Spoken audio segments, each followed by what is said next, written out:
Your Excellencies, global business leaders, distinguished guests, it's an honor to take you through this opening ceremony for the Commonwealth Business Forum. A very, very warm welcome.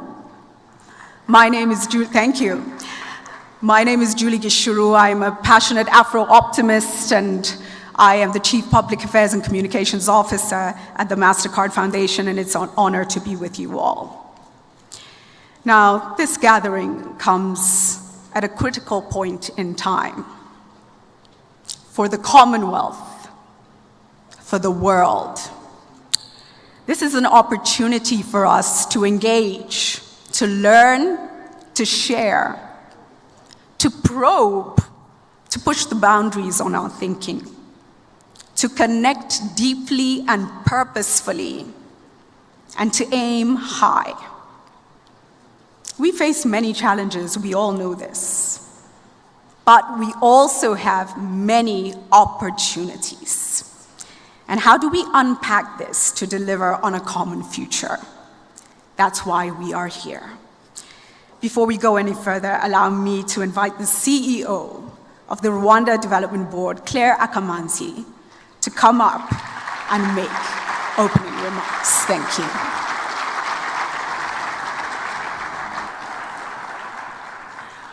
Your Excellency Paul Kagame, President of the Republic of Rwanda, the Right Honorable Prime Minister Philip Davis of the Bahamas, Honorable Christophe Fayon, Deputy Prime Minister Malta and Minister of Health, Right Honorable Patricia Scotland, Secretary General of the Commonwealth, Lord Marland, Chairman, Commonwealth Enterprise and Investment Council, captains of industry, senior government officials, leaders of global and international organizations, distinguished guests, ladies and gentlemen, good afternoon. It's actually good morning. I see that you're following.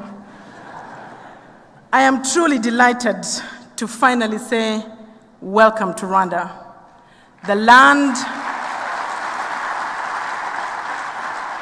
of 1,000 hills and 1,000,000 smiles, and to the Commonwealth Business Forum 2022.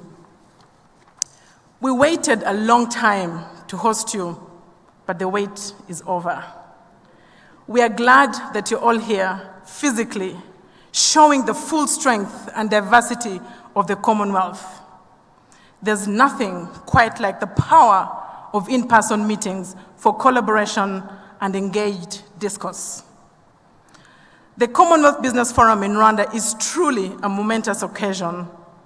We are particularly glad that the CHOGM is back in Africa after a whole 14 years. We are privileged to launch together a connected, transformative, and innovative future. Excellencies, distinguished guests, ladies and gentlemen, we are pleased to host you at a time when the world is getting healthier, more resilient, and even more determined to deliver a common, prosperous future for all. Collective action will be required to emerge from the impact of COVID-19 pandemic, which indiscriminately disrupted economies, businesses, communities, livelihoods, and our entire way of life. Yet, before our economies fully recover from the pandemic, we are now also confronted with a tougher macroeconomic environment that is threatening short-term economic prospects. A key lesson from the pandemic is that collaboration is the only answer when confronted with such global challenges. We can only emerge from a crisis when we come together and collectively seek to find the most innovative solutions. This is why this gathering of the Commonwealth family could not have come at a more important time. Over the next 3 days, business and government leaders gathered here will engage in an impactful and pertinent conversations on trade and regional integration, innovation and the digital economy, sustainability, financing growth, global health equity, and the future of work. Allow me to share 4 quick questions that will guide our discussions over the next 3 days. First, how do we enhance trade and businesses with each other to revive and reinvigorate our economies in order to recover from the deteriorated Commonwealth trade flows that took us back a decade. Second, how best do we embrace innovation to drive sustainable economic recovery, as with so many governments, startups, and businesses do during the pandemic? Innovation matters greatly for long-term global economic growth, but innovation also thrives in diversity, a strong attribute of the Commonwealth. Third, how do we ensure that as we strive for recovery and long-term prosperity, we are doing so in an inclusive manner? We all have a responsibility to create meaningful jobs and opportunities for the 1.2 billion young people in the Commonwealth. Fourth, in all this, how do we ensure that we contribute to a healthy people and a healthy planet?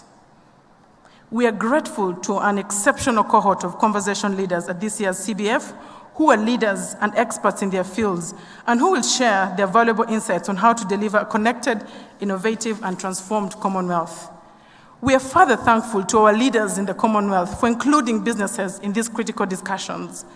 A special thanks to our host leader, His Excellency President Paul Kagame, for not only providing a conducive environment for these discussions, but also for gracing this Commonwealth Business Forum with your presence this morning.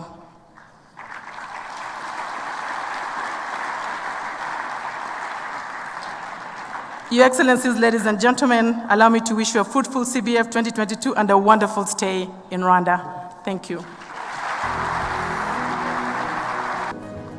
Wow, talk about ease of doing business. Thank you, Claire. Really, really remarkable. The wait is over. This is a momentous occasion. My question back, what will we do with it? What will we achieve over the next few days? And while you're doing all that, visit Rwanda and experience Rwanda. Next, I would like to welcome Lord Marland, the chairman of the Commonwealth Enterprise and Investment Council and a trustee of the Commonwealth Walkway Trust. A warm round of applause for Lord Marland of Odstock. Thank you.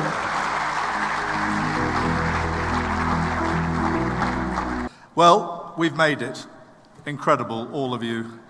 We've had COVID. We've had travel difficulties, and we've had more COVID, but we've made it. And I just want to take this moment to remember those who have lost their loved ones, who have suffered during COVID, and who have made the delay of this conference an inevitability. So please let us remember them for all that suffering. But it is irresistible for us to come to irresistible Rwanda. What a fantastic welcome we've had, and what a fantastic country. I went on a motorbike yesterday round to see the cricket ground, the new cricket ground that has been made. A really wonderful experience seeing the countryside and its country. And congratulations to Claire and Louise from RDB, and indeed my team, for putting this magnificent event together. Thank you. They thoroughly deserve that applause. How many times people have said to me, what is the point of the Commonwealth?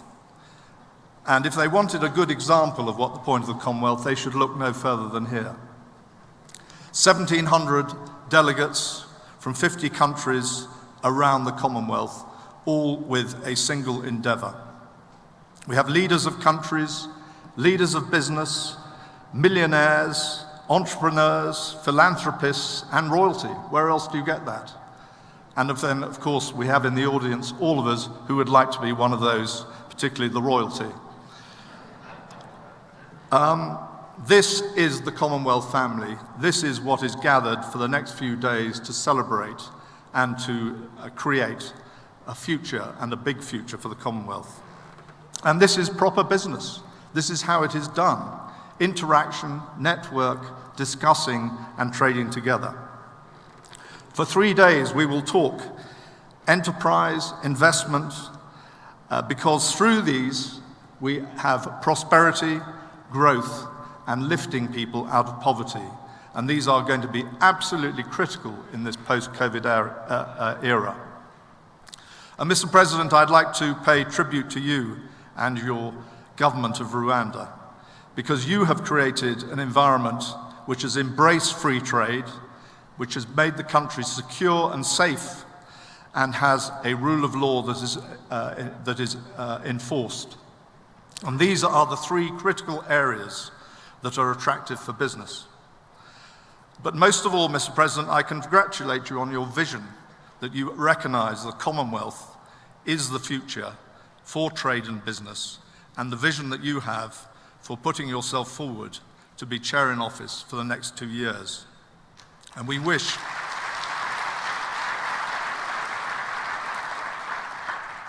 you and the country of Rwanda all success. We stand by to help you. Let the business begin. Let the business begin. With that, let me now welcome the Right Honourable Patricia Scotland, Secretary General of the Commonwealth, to deliver her opening remarks. A warm round of applause as she comes up, please. Thank you. Your Excellency, President Paul Kagame, my dear sister Claire from the RDB, Lord Marland, Excellencies, distinguished participants, Commonwealth friends and colleagues, and since I am in Africa, I hope you will allow me to say all protocols observed. It is wonderful to see so many of you here in Kigali, and I'm delighted to welcome you to CHOGM and the Commonwealth Business Forum. It's been a long time coming, but it really is worth the wait.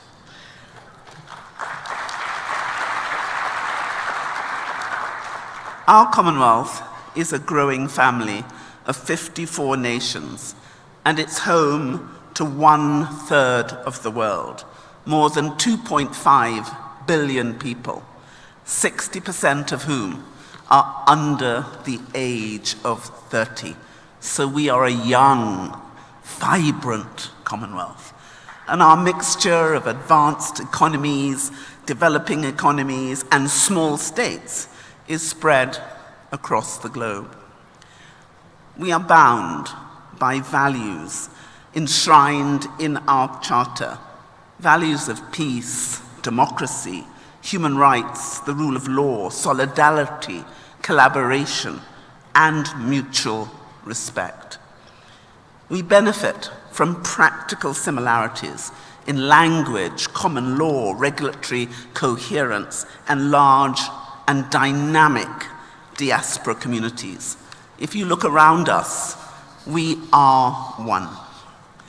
And for these reasons, when I took office as your Secretary General in 2016, I outlined my vision to put the wealth back into Commonwealth and to put the common back into wealth so that we all could share in a future filled with prosperity.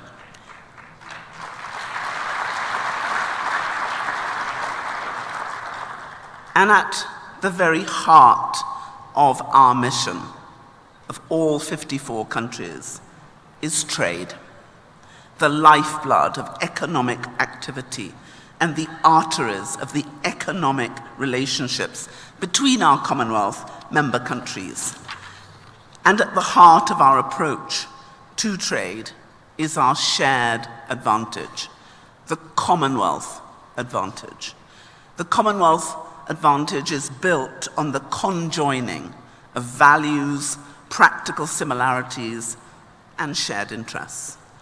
It means that whilst the Commonwealth is not a formal trading bloc, trade costs between Commonwealth countries are 21% lower on average. Investment flows between Commonwealth countries are on average 27% higher than those between other country pairs, almost tripling since 2015. And the combined GDP of Commonwealth countries is now around $13 trillion.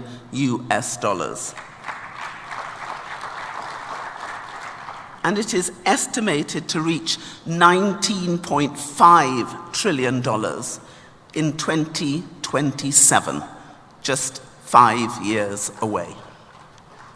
And the advantage reaches right across our Commonwealth, and I can assure you that our small states are part of the Commonwealth Advantage, with Commonwealth countries accounting for more than 30% of small states' international trade on average. Yet, as we gather here in Rwanda, the outlook for global trade has become more challenging. There is potentially slower GDP growth or even recession in some economies, persistent supply chain disruptions, rising inflation, interest rates, and debt, soaring costs from freight to food and energy, and the wider economic repercussions of the war in Ukraine. I am, however, reassured by 3 key findings from our latest research on trade. First, intra-Commonwealth trade exports surpassed the threshold of $700 billion in 2019. Second, these exports rebounded in 2021 and are estimated at $768 billion, the highest ever recorded in value terms. So we have gone against the global trade, and our Commonwealth Advantage stays strong. And third, we project that intra-Commonwealth exports will grow steadily over the next 5 years, surpassing $1 trillion by 2026. And we hope to put trade back on track following the unprecedented economic setbacks caused by COVID-19 pandemic and the spillover effects of the Ukraine conflict. Of course, an inclusive and sustainable recovery in trade requires a strong and effective rules-based multilateral trading system. And I really wish to commend the efforts of the World Trade Organization, its members, the Director General, and the Secretariat staff for delivering a successful outcome to last week's 12th Ministerial Conference. Because besides restoring confidence in the multilateral trading system, the Geneva package will help boost COVID-19 recovery and build resilience, whilst tackling current and future global challenges. And I'm really delighted that during MC12, the Director General of the WTO and I signed an MOU specifically to enable us to work more trenchantly together to promote trade and equity for all our members. This MOU joins those we have signed with UNCTAD, with ITC, with the UN, with the African Development Bank, and I'm so glad to see my dear brother Akin and Asina here. And I want to just remind you that the African Development Bank became #1 financial institution in the world today. So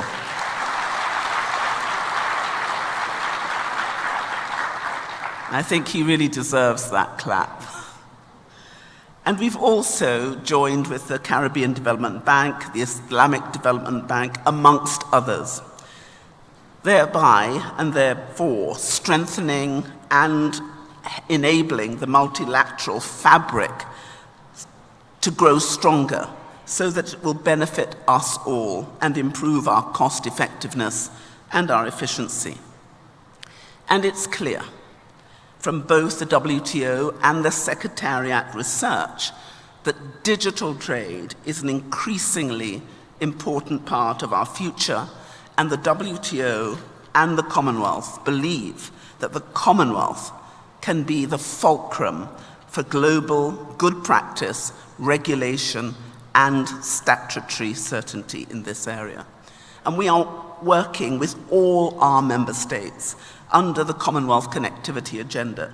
We have identified 5 pillars. The first, digital connectivity cluster. Then there's the physical connectivity cluster, the regulatory connectivity cluster, the supply side connectivity cluster, and the business-to-business connectivity cluster. Each of these pillars are led by our member states. And I am happy to inform you that substantial progress has been made to boost intra-Commonwealth trade and investment, and this pathway will lead us to our goal of $2 trillion in intra-Commonwealth trade by 2030.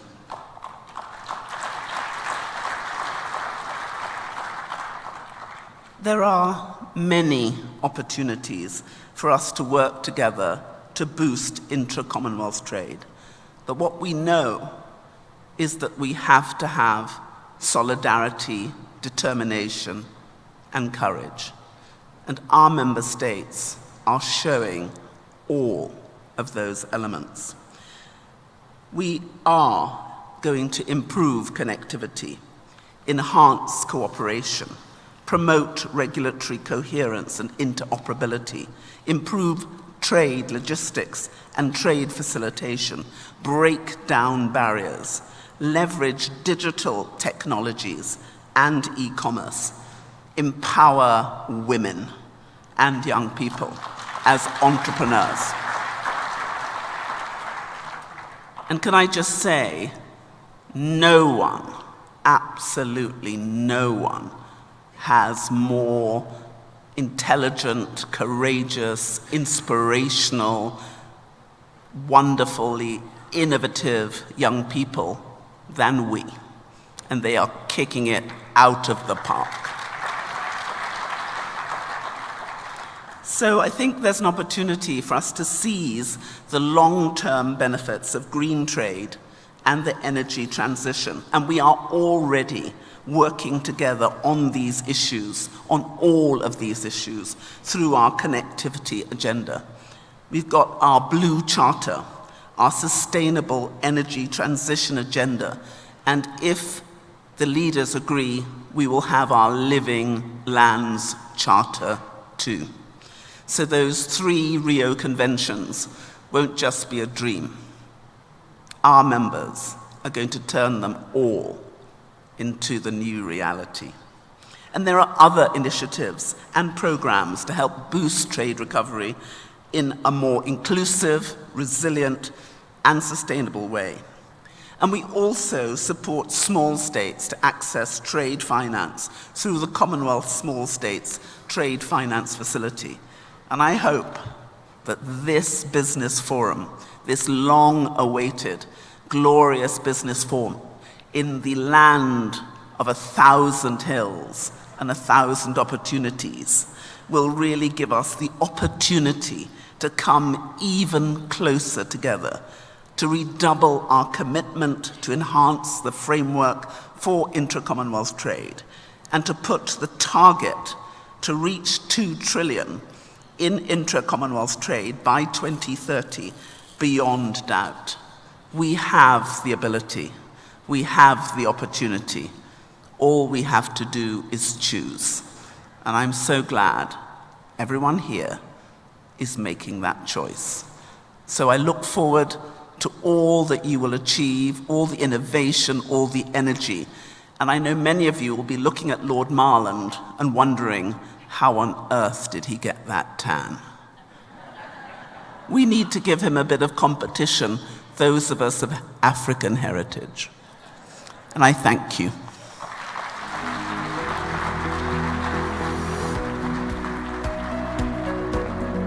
We must put trade back on track, and we need it to be inclusive and sustainable. But allow me just to take a moment to ask Akina Desina to stand up for a moment. And can we just recognize the achievement of the African Development Bank, ladies and gentlemen? It's no small thing. It's no small thing. And a very big part of inclusion and sustainability is building strong, local, indigenous, and as we're on the continent, African institutions, really, really important. So let me just highlight that as well. And really, really good to hear how we center women and young people at the middle of all of this. Thank you so much. So thank you all. Great to have you with us on the panel. As we start the conversation, one quick starter. A question around this common future. We are here talking about delivering on a common future, but perhaps the first question is, do we all have a common vision for this common future? And I want to tap into each of your thoughts on that. When you think of what this common future should be, paint a picture for us. What do you see? His Excellency, let me start with you, please. We may not take it for granted that it is that way, but we can work at it and make sure that it is the way we want it. First, to make it common to all of us, that is the understanding. But what is to be taken for granted is that there is a future for us. So I think it is always going to be work in progress, that people will keep harmonizing their different views about what we think, what we have to do, looking at the future and what we want to see in that future. So I think there is already the understanding that we have to work for a common future. So we have to work to that and make sure that we get it. So I think it's work in progress. We are moving towards the point, and I am optimistic that the world has a lot of divergences, but at the same time, on everyone's mind and every nation's vision, there is thinking of that common future. Mm-hmm. Okay, so you believe there's a common understanding. Let me jump to Amali on this one now. Thanks. What do you see? Thank you very much. I think the biggest common point, I think, for all of us is that we have a planet to live on in 100 years' time, and that all of us who are living here can do so with access to healthcare and to education, that we can be thriving in our countries, that we can be looking after our natural resources and managing that effectively whilst driving the growth and prosperity of our countries as well. This is not an easy challenge, but I'm enthusiastic about it. I think we see some incredible work being done, and I must admit I'm blown away. My first visit to Rwanda, you have an amazing country, President. And I think, that for me, coming here and having us all together to be able to share our knowledge, share our resources, to help each other to solve these big challenges, that's the common future as I see it. And certainly I'm feeling very bullish that I think we are heading in better directions with that. Thank you for that. Makta Diop, from your view, what do you see? I'm seeing a world which is full of uncertainty, but I think that uncertainty can be transformed in certainty. And to do that, we need to structurally transform what is happening on the continent. All these uncertainties coming from crises which is multiform: food, health, slowdown, disturbance in the value supply chain. But what we have seen here in Rwanda in response to the COVID-19 crisis is a good example of what I'm telling in terms of structural transformation, which requires for me three things: ambition, vision, and implementation capacity. When the crisis started and the world was talking about vaccine crisis and inequity, this country sees that opportunity, sees that moment to say, let's do things differently and structurally. And this is a good illustration of what I think that needs to be done in the vision I have for the continent. A vision where the continent will take this uncertainty, transform it in certainty, and to do that, we have all the instruments, and one of them is Africa Trade Agreement. Thank you. Yeah? Thank you. Dr. Adesina, your view. Well, thank you. First, let me thank His Excellency President Paul Kagame for inviting us here, so I have an opportunity to thank you, and also to thank my dear sister, Secretary General Patricia Scotland, for this fantastic meeting. I think when one talks about common future, President Kagame said it already. And I think also what just said by Mokhtar. When you enter Kigali, it's different every single time you enter it. The last time I came to see the president was 3 years ago. And I couldn't even recognize Kigali when I got here. So when we talk about a common future needs good leadership to shape that future. And that's what you have here. And I also think that kind of common future is what Patricia Scotland just very well explained to us here just this morning. The second thing I want to say is, just listening to the Secretary General, just as she was talking, you were saying that the size of the economy of the Commonwealth will go, it's about $13 trillion. Now, but the issue is, it's concentrated though. 5 countries are the ones that actually control most of those. That is UK, that is Australia, Canada, maybe Nigeria, and India. So that common future must be exactly what President Kagame said, Commonwealth. It must be well shared all across. The second one is also that the common future must be the future of the youth. And when I was just watching up there, and you said 60% of the population of the Commonwealth is less than the age of 29. So the future is here. So we got to make sure that we build the Commonwealth for the youth. It's 73 years old, but it's actually a very young Commonwealth. And the last point I wanted to make on the common future is what Malice said. We cannot have a common future without a common planet. So we have to have climate resilience. We have to make sure that, as also President Kagame and also Mokhtar was saying, that we also have vaccines. Today we are here, we are doing well because we have vaccines, but it's an inequitable access to vaccines. Only 16% of Africa has access to vaccines. So we cannot have that common future in which we all live unless we have equitable access to vaccines. Thank you so much. And there's a lot of ongoing work on the continent in that regard as well right now. Dr. Forrest, let me come to you. What do you see? What's a common future for you?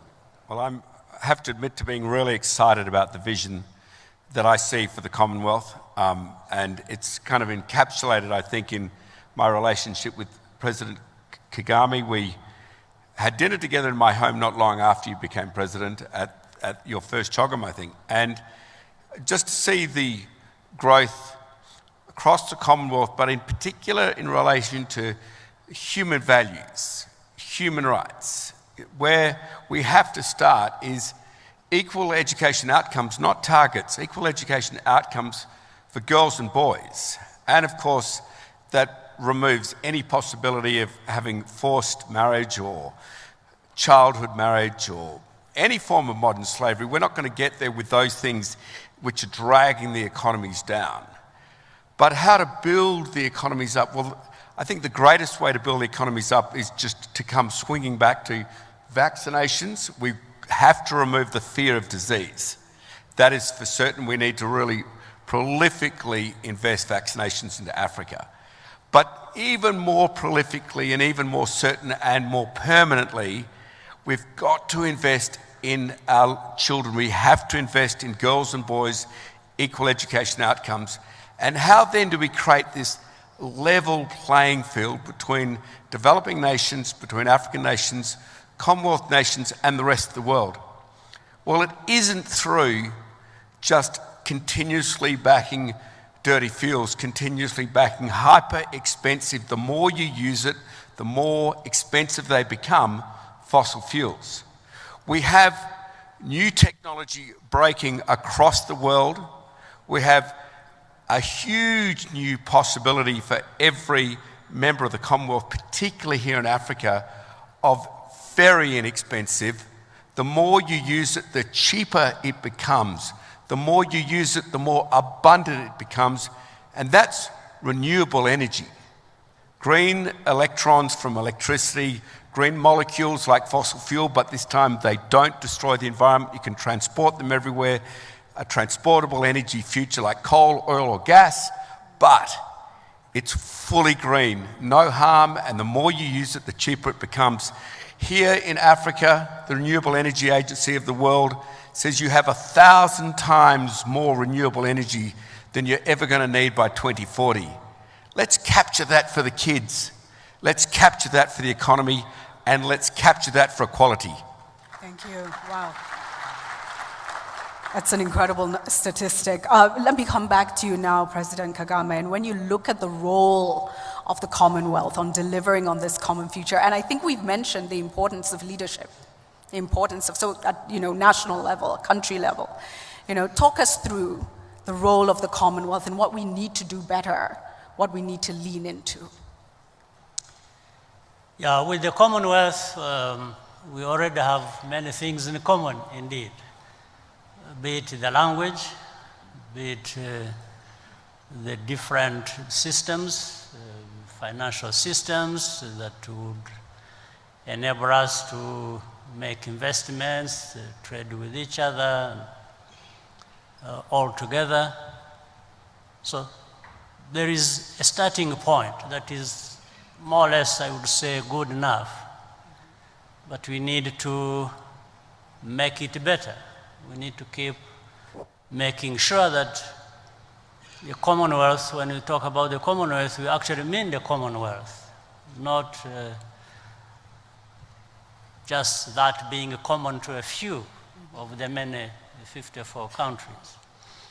So, and this is why I said it keeps being a work in progress. We keep having to engage one another, finding out what we can do to bring that balance to the extent that everyone in the Commonwealth, the family of nations, feels they are part of it.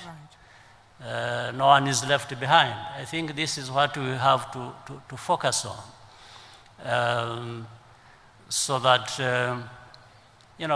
even those at the low level, that was said earlier, the small developing nations feel they're not left behind. We uplift everyone and move towards that and fulfill that obligation to the commonness that we aspire to in this family of nations. So, whether it is trade, it's trade and business, investments, different things.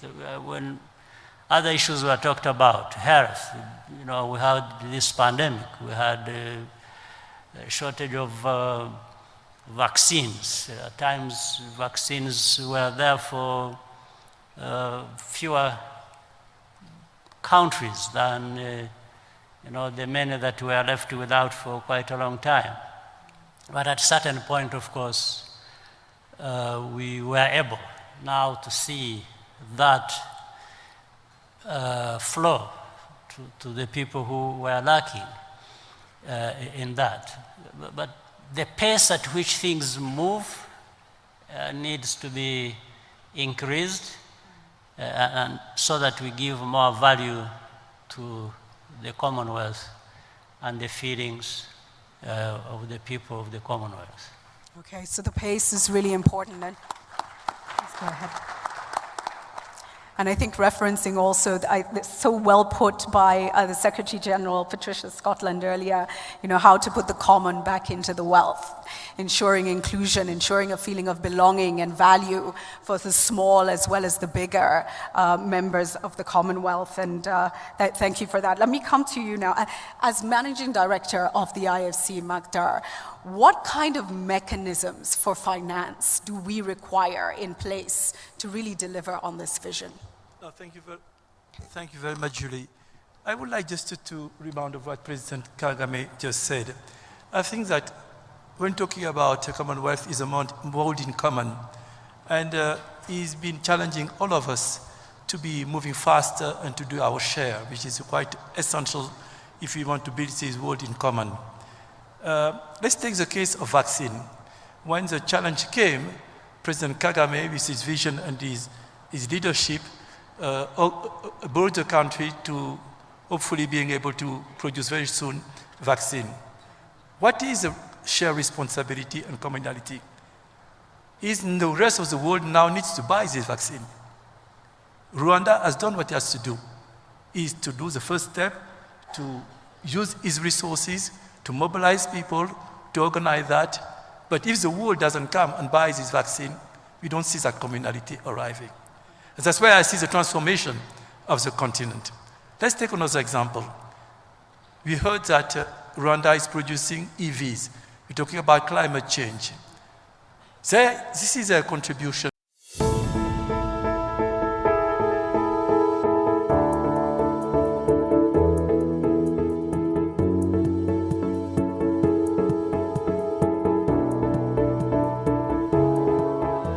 Over the next 60 minutes, what we want to try to do, we're obviously not going to fix the problem and come up with some sort of blueprint, but let's try to put a little bit of meat on the bones in terms of this conversation. What does a global reset look like, and crucially, how do we go about making it a reality? In that, it would be good to explore some of the areas that are real priorities. How do we respond to an increasingly uncertain global context and global outlook? But most importantly, how do we as a Commonwealth come together and leverage the Commonwealth to really lend meaning to this phrase of a global reset? And what we'll do in a moment is we'll have an opening round of comments where each speaker will give us a bit of their perspective on the topic, some of the priorities and how we might go about making things happen. But just to set the scene a little bit, we all know about COVID, we all know about Russia, Ukraine, we know about the energy transition. It's one way or the other, right? A global reset is non-negotiable. One of the dynamics that's emerging that frankly concerns me a lot is this talk about a divergence between developed and developing economies. And that is perhaps where an organization like the Commonwealth can really come into its own. Because not only do we need globally a reset, but we need to make sure that we don't end up in a familiar position where, and Dr. James Mwangi, he made this point earlier, where we are not at the table, and that you have developing economies once again, sort of confined to the margins. Anyway, something to get into. But to start the discussion, Dr. Kaberuka, you've had an opportunity to listen in this morning. A lot of talk about what's needed, visions for the future, the shared values of the Commonwealth, the strengths that, the relative strength of this group of nations, and at the same time, the need for this global reset. When you sit there and you take all of this on board, what goes through your mind in terms of, okay, where are the priorities? Where do we start with this? How do you start to unpack this? I mean, it's almost too daunting a task. It's an exciting opportunity, but daunting as well. How do we break this down a little bit? Thank you. Thank you very much. I want to begin by thanking the organizers and the government for inviting us. And I want to thank the panelists who have joined me and all of you for being here. So let me begin by saying this. I don't think what we need is a global reset. I think we need a global reboot. Because the system is way underwhelming. A reboot is what we need. And I have 4 reasons to say that. I know we are competing with lunch. I'll be brief. Number one is that the crisis we're living through, we should begin to consider them as new normal. There'll be many more crises to come. Just look at the last 25 years alone. I've counted 5 major crises. The Ukraine, COVID, Ebola, global financial crisis, and 9/11. That is the last 25 years alone. And each of them has had huge impact on the global geoeconomics and geopolitics. If you go further, maybe another 20 years, you can go to the 2 oil crises, the dollar crisis in 72, and so on. So there'll be many more crises to come. So that is the first point. The second point why I think we need a reboot is that at each of those crises, the response globally has been underwhelming and very unequal. I don't have to go into the details, we don't have the time. But at each of those crises, the response by the global community has been very insufficient, including within the Commonwealth. Let me just pick the case of vaccines. I'm sure that I've been spoken about this morning. We had this pandemic, we had vaccines to share, the scheme was in place, but some wealthier members of the Commonwealth, did they share enough the vaccines? Did they have more vaccines than needed?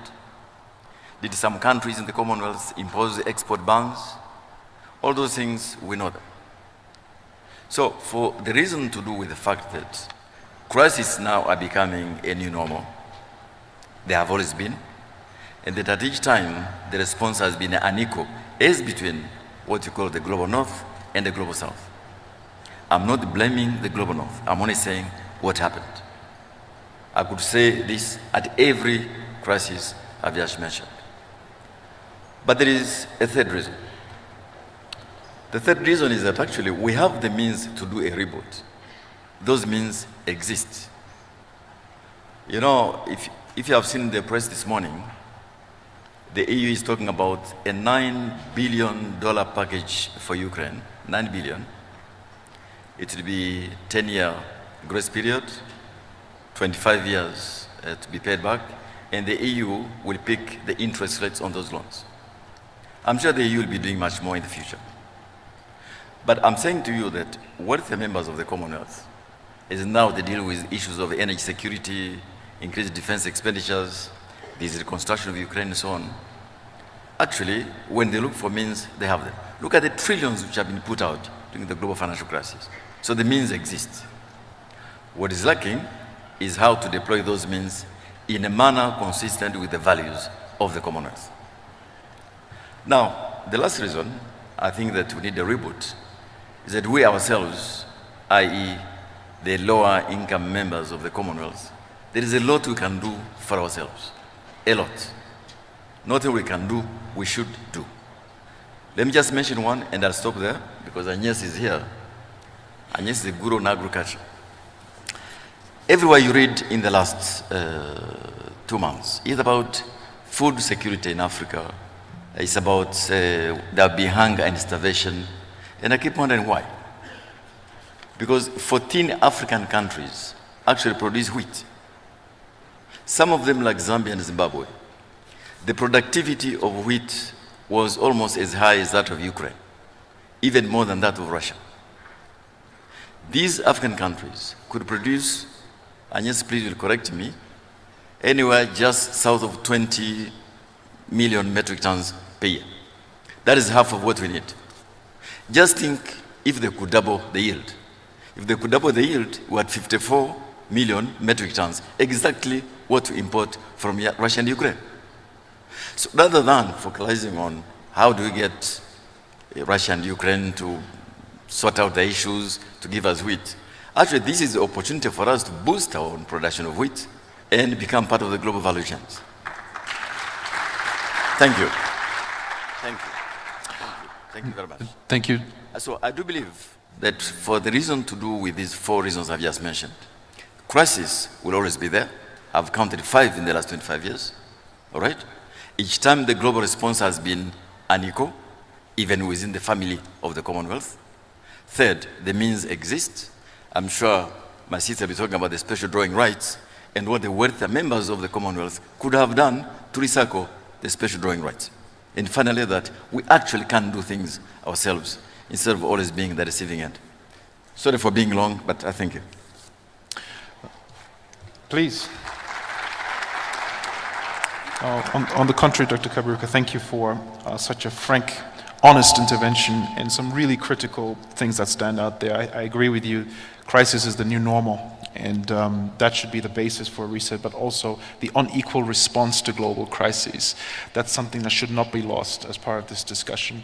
I'm sure we'll pick up on some of these themes. Dr. Songwe, UNECA has been an outspoken champion in terms of addressing some of the issues that Dr. Kaberuka has just outlined around the need for an international financial order that is more in tune with the realities of the world that we see today, the need to tackle the inequalities in terms of the ability to effect change. Do you see this talk of a global reset as an opportunity to get that right and to move the needle in that respect? And could you perhaps give us your perspective on the how and what needs to happen so that the Commonwealth, Africa, developing countries aren't, to use the phrase, left behind? I just wanted to maybe put the context in four big pillars. I think the first thing is the today, the now. And the today and the now is, yes, there is a pocketbook issue. And there is a pocketbook issue in the West and in the South. There is inflation in the United States as we have never seen before, and there is inflation in the global developing community as we have never seen before, in the Commonwealth as we have never seen before. So we are aligned in the disease. We are not aligned in how we got there. How we got there is that the West gave itself trillions of resources to solve a problem that they had, and in some sense we are paying for that with inflation on our side. And this inflation happened before February 24th when we had the war in Ukraine. So it was already happening. The war in Ukraine has just further, I think, opened up the wound of the inequalities and the inequality in the response, which is the first problem. We had a 20 trillion response in the global West, which includes some of the Commonwealth countries, and 500 million response in the global South. That was the big dynamic divergence, as I call it. And yes, we need to reconverge. Whether it is a resetting of that conversation, we must do that in the financial space. So that's the first thing. The first way to do that in the financial space is with the special drawing rights, yes. Special drawing rights are the only resource we have today that is kind of the global community got together when the Bretton Woods systems were set up and said, if there is a global crisis where we need global liquidity, we can collectively decide to print resources and distribute. It's a fantastic idea, an idea that we must keep. The problem is that the structure around which we print and redistribute those resources have been uneven. So we printed $650 billion. Africa got 33.6. Some of the members of the Commonwealth alone got 32. So one country in the Commonwealth, 32 billion, all of Africa, 33.6 billion. Clearly there is a conversation we have to have there on how we realign how we respond to crises. As Donald has said, we'll have crises, but we now need to figure out, can we realign? Even to get the special drawing rights, we had to wait for an administration to change and for people to agree.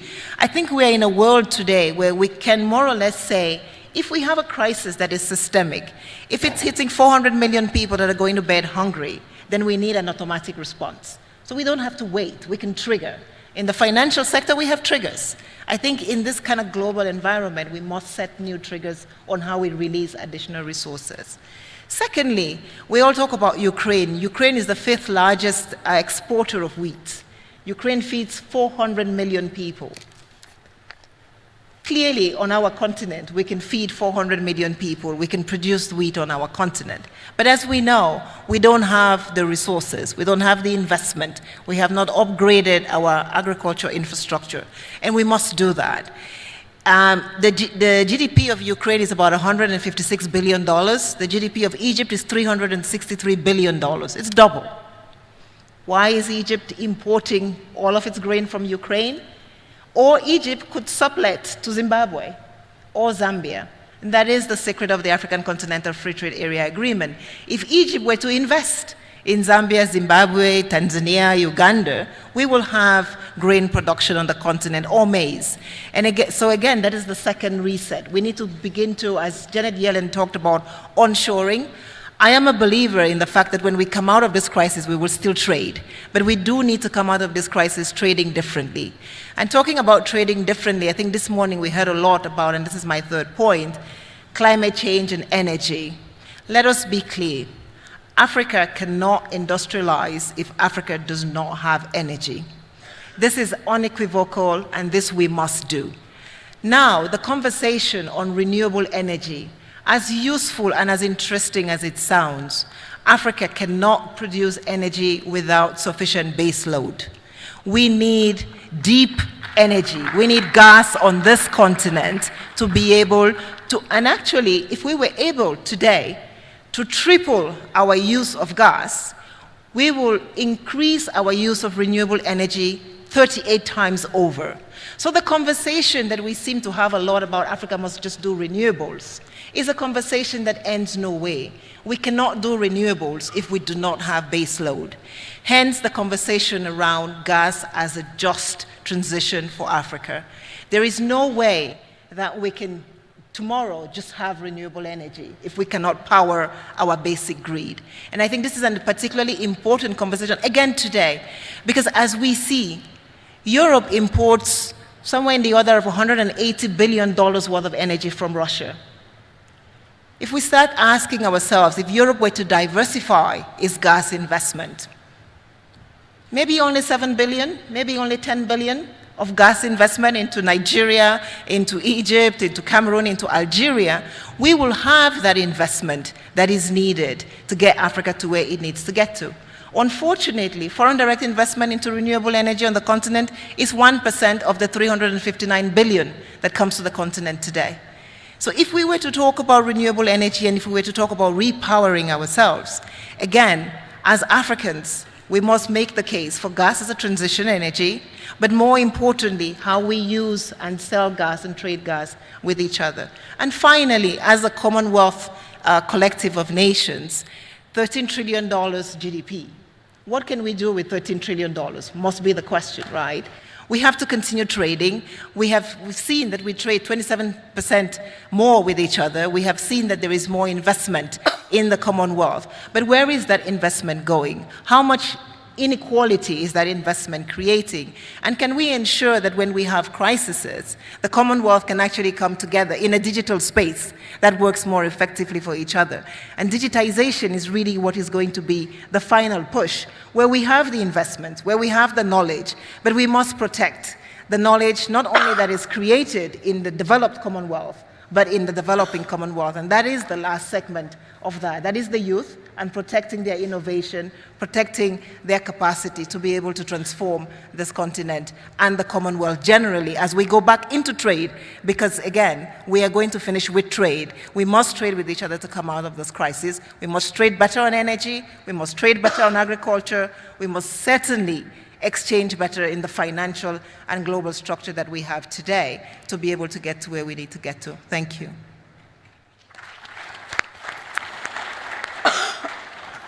And thank you. Some fundamental points, and also picking up a little bit on what Dr. Kabruka put out there, that we have to do something about the unequal response, but also we can do a lot more as is if we just use resources more effectively. And I'm really glad that you called out the energy transition debate, because that is critical and crucial in making sure that we don't just go down the road of pure renewables, because frankly it's not going to work, frankly. Dr. Amin, there's no global reset without inclusive, equal economies. There are no inclusive, equal economies if we don't, without women. All the evidence says that COVID-19 has hit women harder and actually set them back. When we talk about a global reset, how do we make sure that we don't fall back into familiar old patterns that perpetuate inequalities? As you know, I would go for some of the data from our country which will indicate actually what we are thinking in regards to business. Bangladesh is widely considered as a land of opportunity. During this compound midst of COVID and the Ukraine war, what we see that in year 16-17, 17-18, 18-19, our GDP growth was 6.6, 7, 8.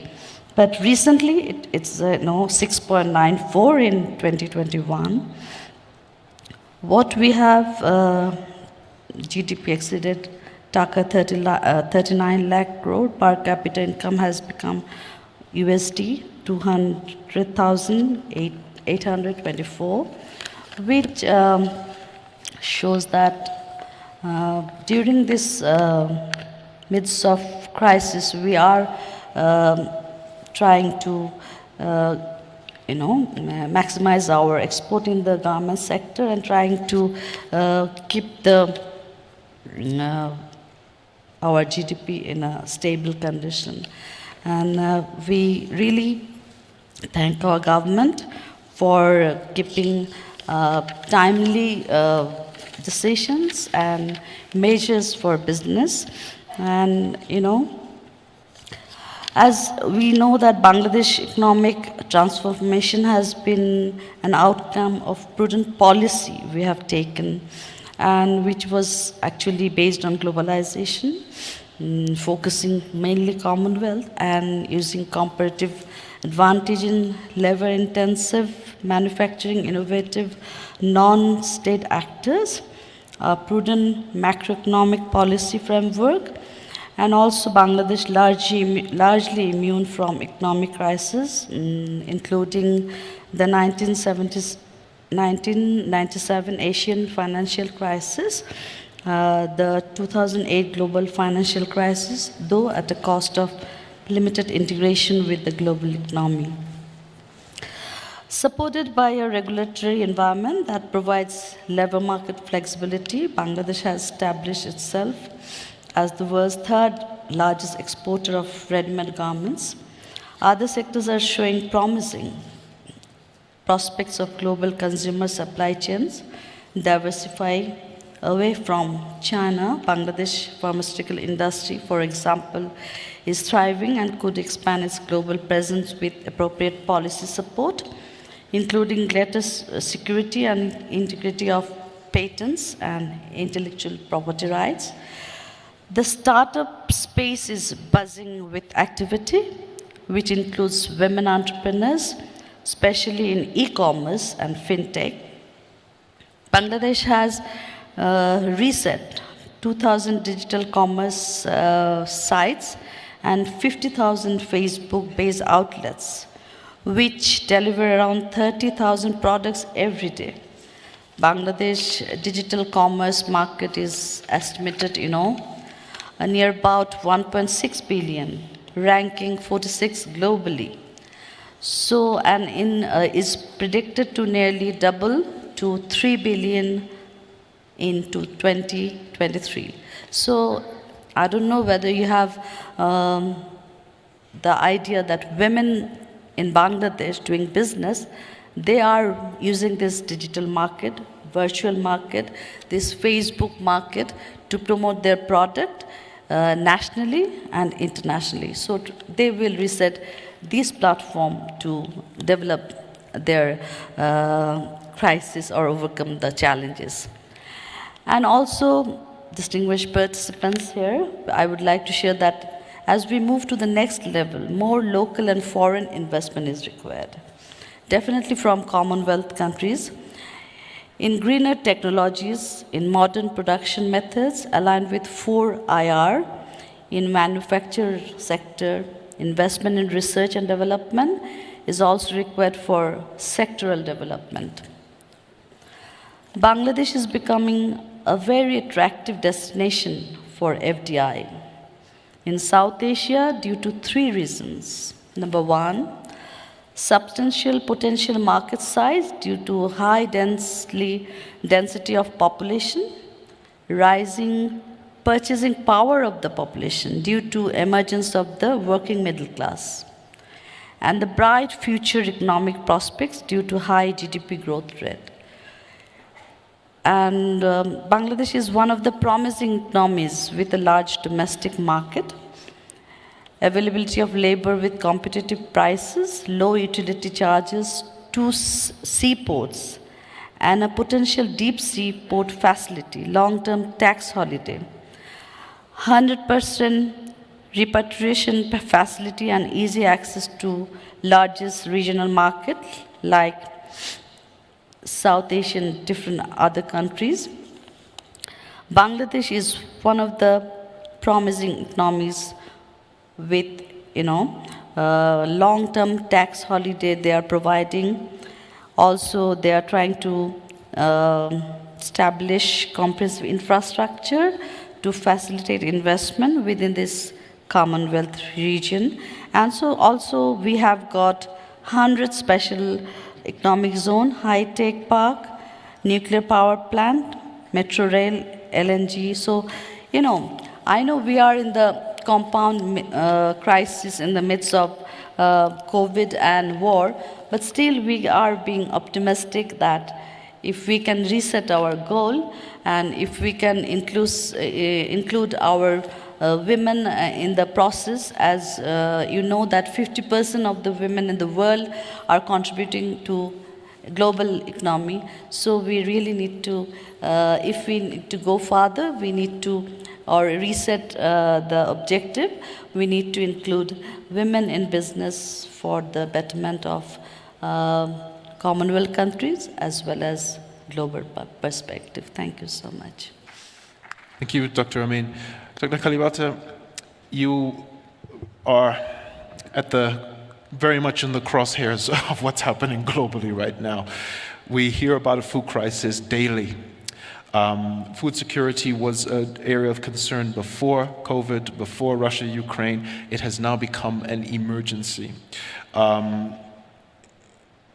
At the same time, it has to be an opportunity to say, okay, how do we transform food systems? It's already been mentioned, what is it that's stopping African economies from producing the kind of food that we need to ensure food security on the continent? Do we have an opportunity to hit the reset button here or the reboot button and get the agriculture sector going? The fact that as we sit here, nearly every person mentions food and food security, for me the reset is on from a food security perspective and a food perspective. We've been talking about food for the longest time and the place and role of food and the agricultural sector on this continent for the longest time, for example. But I just feel like we've been missing the point.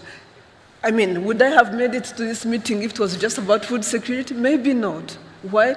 Because we completely have not understood the place and role that the agricultural sector plays in the economies of our countries. Let me give you an example.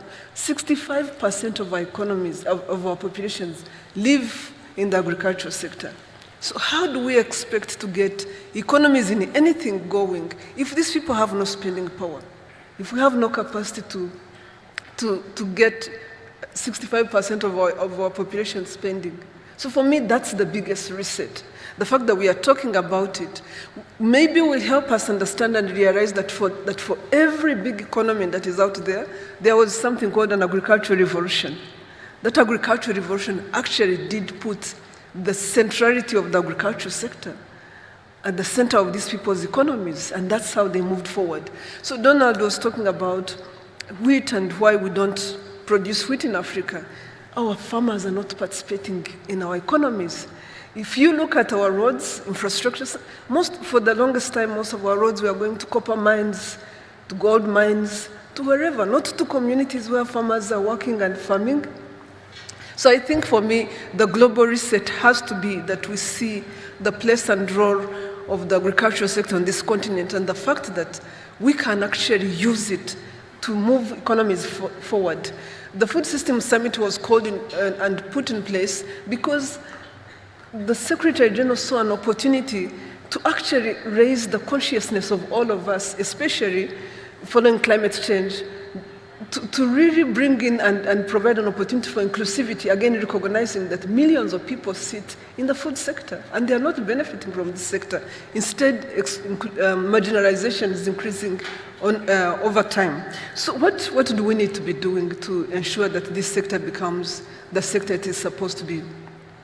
We need to ensure that investments are happening. That has been already called out, but the African market is huge.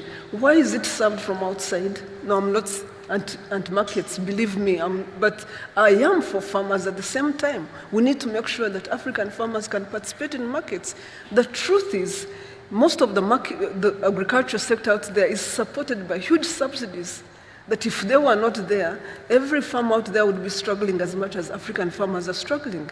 And if we don't rethink that and reset that button to ensure that those markets, those subsidies that are distorting how markets work in the agricultural sector go away, it definitely won't be a fair deal for farmers. But we are also working and talking in a time of climate change.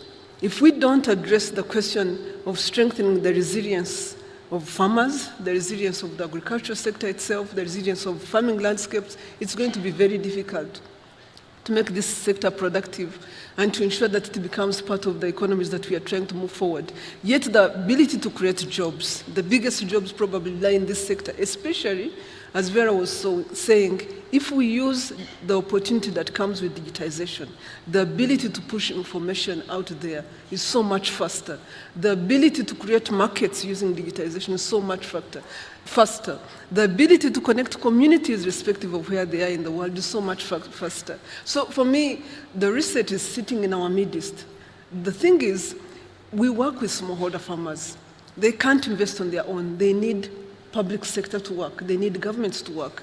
They need us to invest so that they can be functional. So if we can use this opportunity to ensure that the $33 billion we said we would invest every year to ensure that the zero hunger question is addressed once and for all while creating opportunities for the sector, that investments can happen in Africa. You don't need to take coffee from Africa to take it to Europe to bring it back to Africa. Can happen. That value chains can be shorter, a little bit shorter, and value African farmers, benefit farmers as well.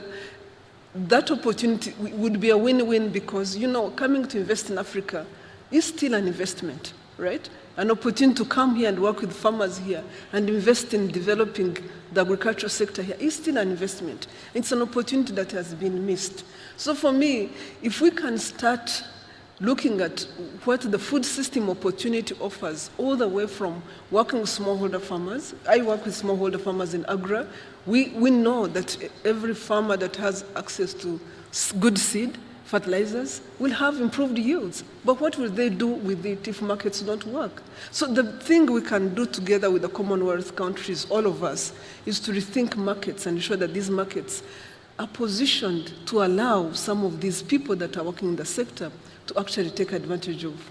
So there are a number of things we could do, but never let a crisis go to waste. This is the crisis that doesn't go to waste for the agricultural sector. Thank you. It's a good note to end on. Jim Ovia, it makes no sense to talk about a global reset without business. You come from the private sector. One way or the other, private sector is going to have to be a key component of what comes next.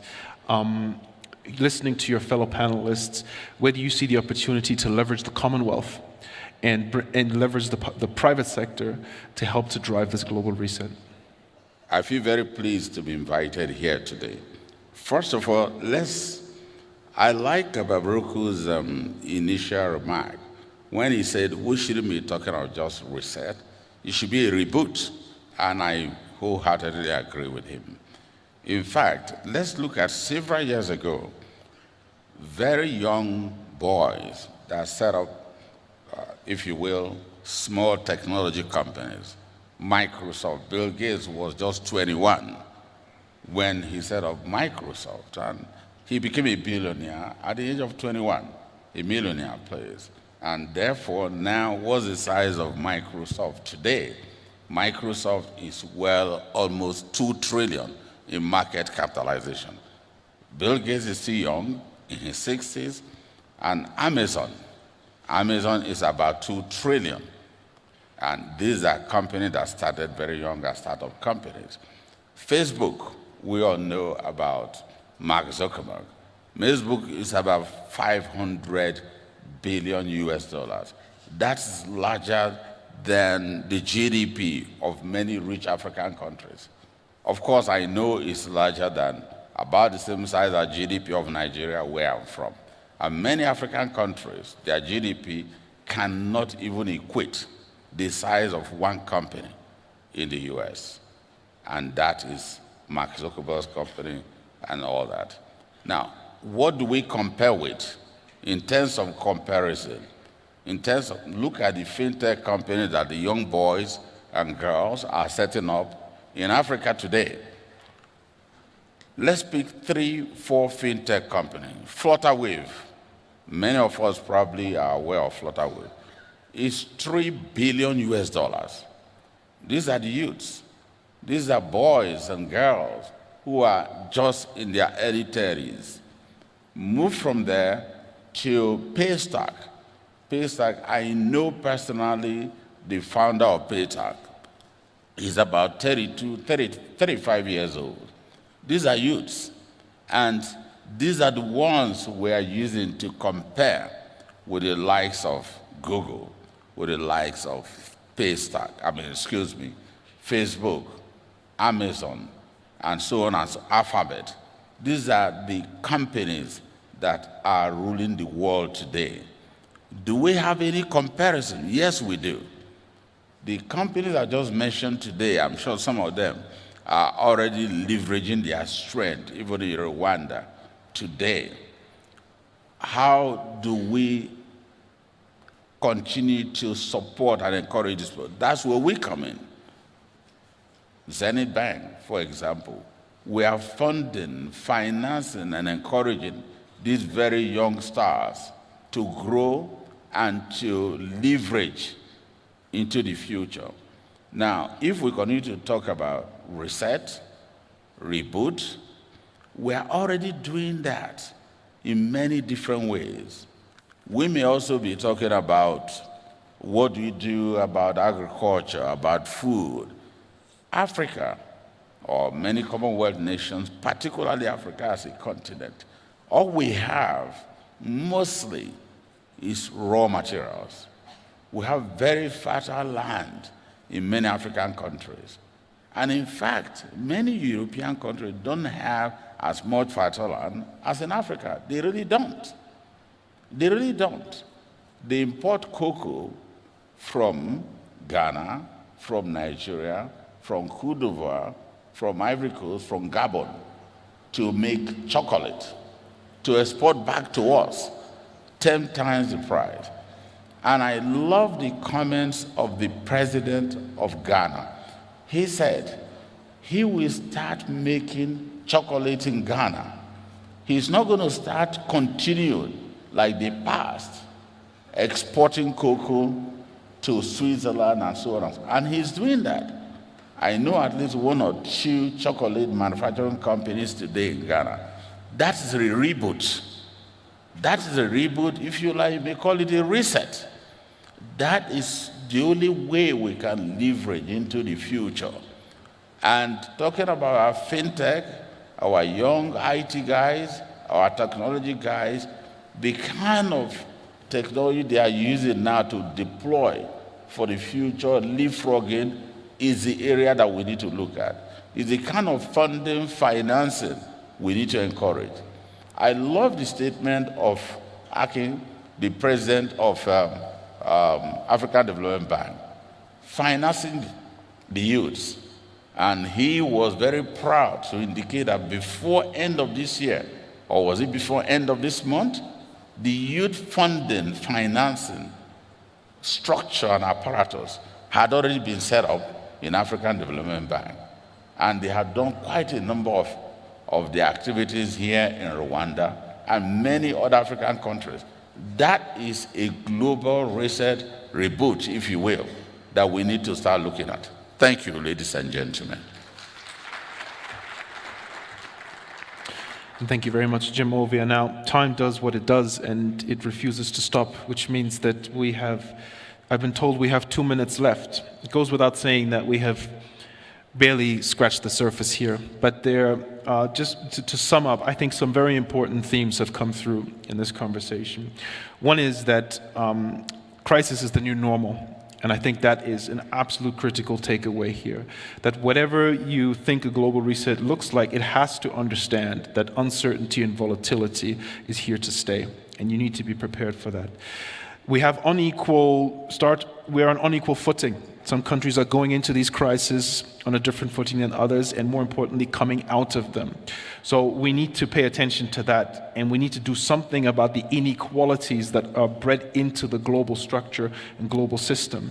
But very importantly, that doesn't mean sitting around and waiting for something to be done elsewhere. Africa and the Commonwealth can't just sit around and hope the world will do the right thing. So critical will also be more effective cooperation and collaboration and doing more with what there already is. The point was made, we have a combined GDP of $13 trillion. Put to effective use, imagine what can be done with that. So yes, of course, there has to be global action, but there's no need to sit around and wait for it. And then, of course, don't let a good crisis go to waste. This is the best crisis has ever been to really make a change. If you need any more crises, then, God help you, because this is the crisis to end all crises until the next one, of course, which is coming for sure. And very finally, and this is something that President Kagame said this morning, and I think he's absolutely correct, and I doubt anyone will disagree. It's, we know what to do, we must do it. And that's it. We must do it. Let's just get on with it. And on that note, please join me in thanking the panel for the discussion.